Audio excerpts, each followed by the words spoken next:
তো আমরা কাদেরকে সাধারণত ব্রেস্ট কনজারভিং সার্জারি করব? আমরা ব্রেস্ট কনজারভিং সার্জারিতে কি করি? এই ব্রেস্ট কনজারভিং সার্জারি আমরা কাদের করতে পারবো না? আসসালামু আলাইকুম, সবাইকে স্বাগতম। আমি ডাক্তার মোহাম্মদ একরামুল হক জোয়ারদার, ক্যান্সার বিশেষজ্ঞ সার্জন।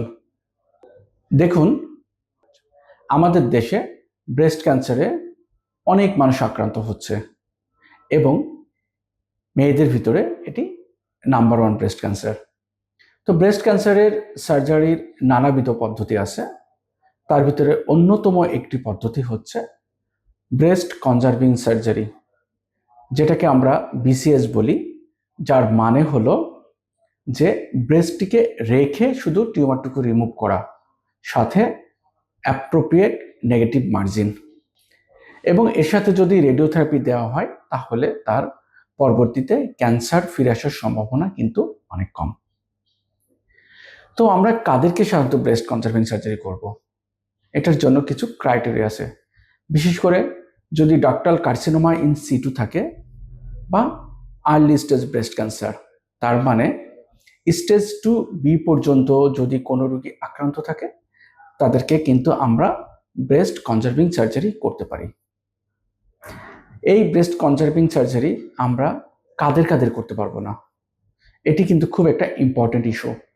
আমরা চাইলেই ব্রেস্ট কনজারভিং সার্জারি করে দিতে পারবো না। তার জন্য কিছু ক্রাইটেরিয়া আছে।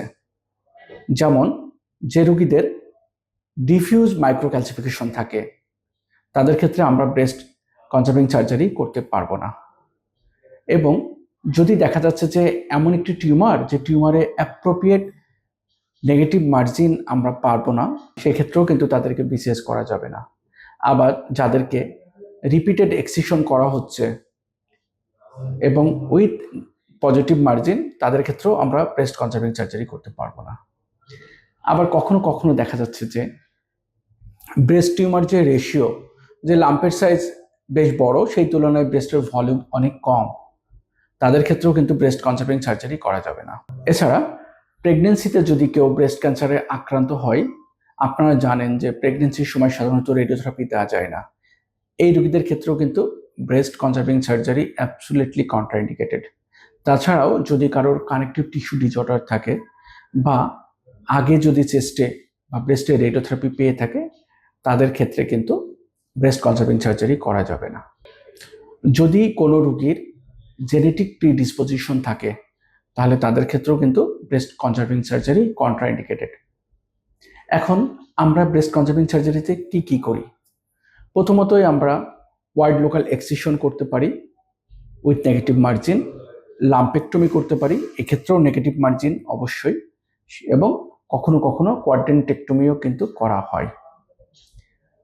এখন কোশ্চেন থাকতে পারে যে এই ব্রেস্ট কনজারভিং সার্জারি করলে ক্যান্সার পুনরায় ফিরে আসবে কিনা। গবেষণায় দেখা যাচ্ছে যে যারা মাস্টেক্টমি করছে এবং যারা ব্রেস্ট কনজারভিং সার্জারি করছে, এই দুই গ্রুপই যদি সার্জারি পরবর্তী চিকিৎসা অ্যাপ্রোপ্রিয়েটলি নিয়ে থাকে, তাহলে তাদের ওভারঅল সার্ভাইভাল বা ডিজিজ ফ্রি সার্ভাইভাল দুটোর ভিতর সাধারণত কোনো পার্থক্য নাই, এবং এদের রিকারেন্স রেটেও কোনো পার্থক্য নাই।